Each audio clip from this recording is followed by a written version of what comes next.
beware of the leaven of the Pharisees and the leaven of the Herods.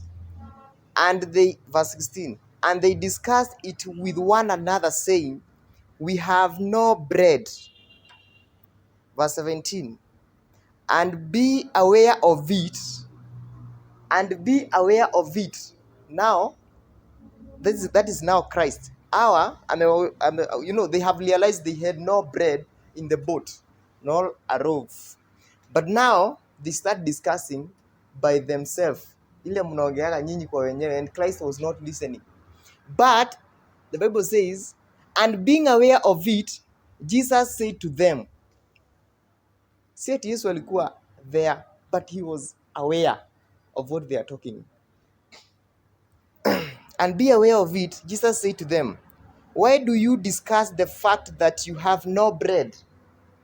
Why do you discuss the fact that you have no bread in the boat? This is where the content is.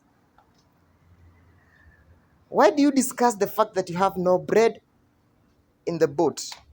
Do you not yet perceive or understand? Yani ndani yenu hamuja dhihiri. Kiswahili ni gumu.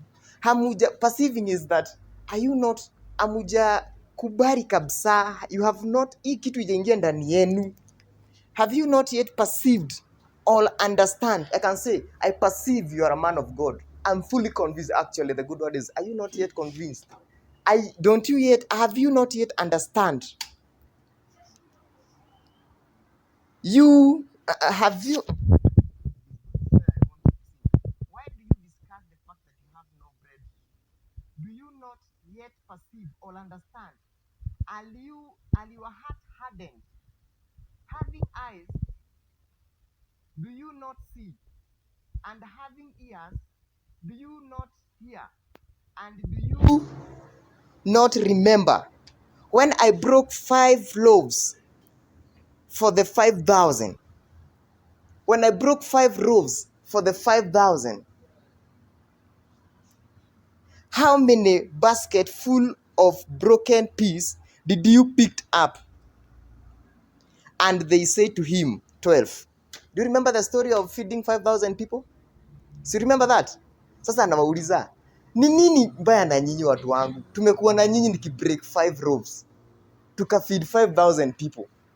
Tuko hapa sasa in the boat. You are still worried that you don't have even a bread on the boat. Yani macho yenu hayaoni ama masikio yenu hayasikii.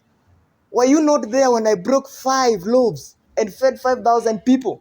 Akawauliza, how many did you corrected as leftovers? Wakajibu 12. And the 7th for, and Yesu akaendelea akasema, go to the next. Akaendelea, having eyes and when I broke 5 loaves for 5,000, and how many baskets full of broken pieces did you pick up? They said to him, 12. And the 7 for the 4,000. Another time he also fed 4,000 people. And then how many baskets full of pieces did you pick up? And they said to him, 7. And he said to them, do you not yet understand? Mpaka saizi bado mnani doubt. And I come to realize this is how the life of Christianity it is, even up to date. You are sure bet where he had brought you from, where you come from. Most of us, we know very well, it's not by our might or anything, but we went to school. But even up to this point, we're still doubting his power. And you don't know how you went to school. Most of us, we don't know even how we grew up. We didn't have even, our parents didn't have an income, but yet we grew up. But up to this point, we are still doubting that power. We are still murmuring within ourselves. Will we make it? Tutakafunga kweli mtu wangu. Tutakafunga kweli. Simply because you didn't carry the bread in the boat. It's as if you are born with bread, and you are not. You are not born with bread, but now you're in this point, and like you are hopeless. Don't know how many know. How many of you don't know that? Know that the Bible says this, Steve, that in the book of Ecclesiastes, verse 4, chapter 9, verse 4, that those who joined the living, joining itself, Masinde, you found yourself amongst the living. You have a hope.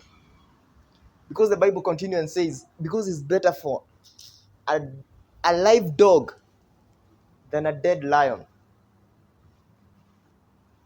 It is better for that live dog than a dead lion. So you have a ticket. And I told people, you don't need a capital. And the greatest capital is favor. You are favored to be present. And there was a time I tell people in church that you see, some of us, those who have not grown with their fathers, they will tell you, even if their father paid school fees for them in the absentio, for them it was somehow more useless. Somehow, I'm not saying it's useless, but somehow more useless because they didn't need maybe presence. They didn't need present, I mean. They needed presence. But you are present. But then you are counting yourself like no hope. Why? And this is what I've been telling myself. Every now and then, when I feel like I'm down, when I feel like now it's like it's over, when will I make it? With this, I can talk of it. It's not about maybe Jafika salary. It is in terms of wages. If you don't speak so loudly, whether it's wages, but knowing where you have come from, you have a testimony of the past. Let me tell you. Do you know the reason why your employer asks you for a CV? Attach your CV. A CV just give us the previous, who you are previously, what you did previously, what you encountered previously, what you conquered previously. Let me show you a man in the Bible who produced his CV before he conquered a giant. A little man who produced a CV to conquer. Do you know? People, mtu atakuzie woga because of what he had done. You produce a CV to show us, I was here, I worked here, I have done this, I have done this. So even if you give me this, I'll still make it. That is important of a CV. But most of even when you are down, you don't know how to produce your CV. You don't know how to tell your God, I have seen you moving me from poverty, from that place, from the far end that none of us is in the city, that now I'm here. I've seen you bringing me up. I've seen you one time I was in the hospital, but you conquered. You conquered for me. Now I'm here. Most of you have know that. Your CVs are just locked somewhere. You don't produce them. Even when the devil encounter you, you don't have encounters because you don't produce a CV for him. You don't tell him things that God has worked for you. And you question him. Now, what is this? Let me read the last book. I want to show you a man in the Bible that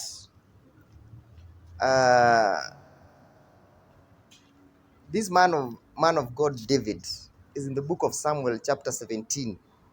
As I'm concluding, the book of Samuel, chapter 17. And Saul, that 3, let me start by that 3. And Saul said to David, are you not able to go against these Philistines to fight with him? For you are but a youth. Hata yeye anaona yeye ni youth. Hawezi pigana na Goliath, of course. You know what I'm talking about. And he has been a man of war from his youth. But David said to Saul, your servant used to keep sheep for his father. This is the CV. You produce the past. You conquer the present.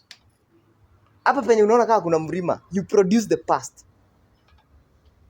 You produce the CV of the past and tell them, I was employed somewhere, now I'm here. I can do this also. There was a time I was in the hospital, in homa too. I will conquer. There was a time I didn't eat. Me and our children, we almost sleep, and now we are here. We will conquer this too.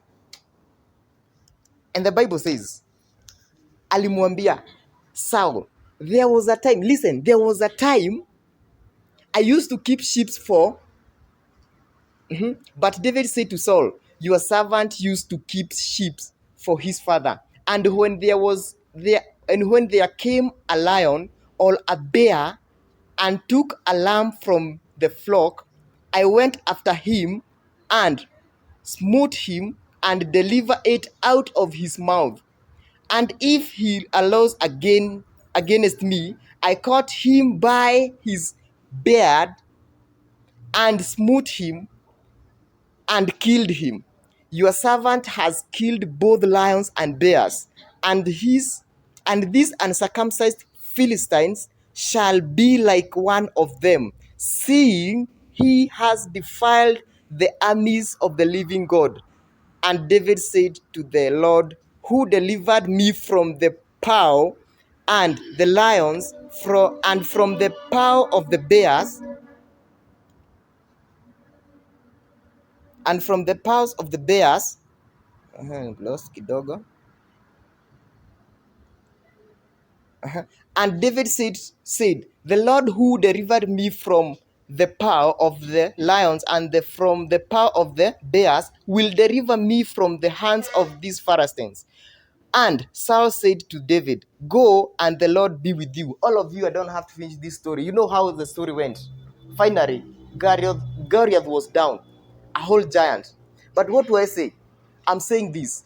We can tell our past, how God used to fight for us.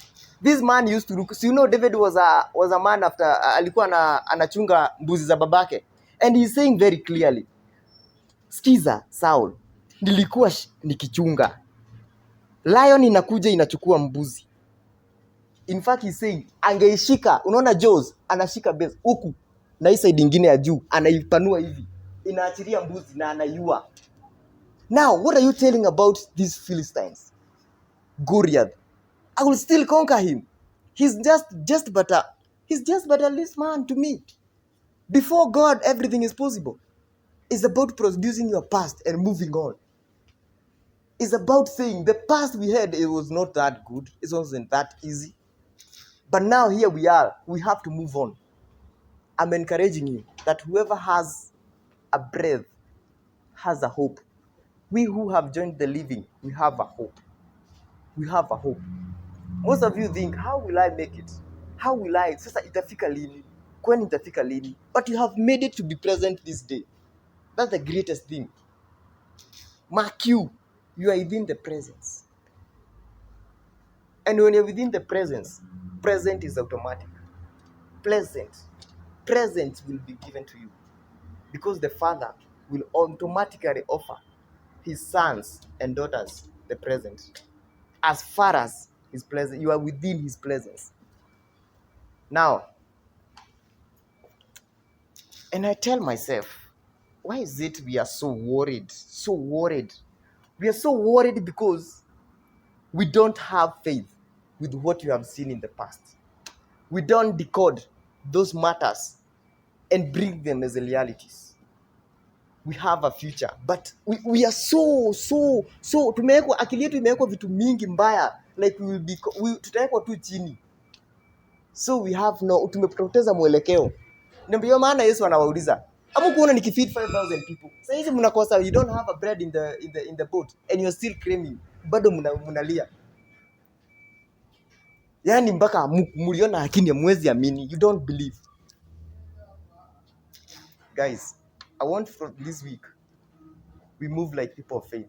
I have realized we have to awaken ourselves. We have to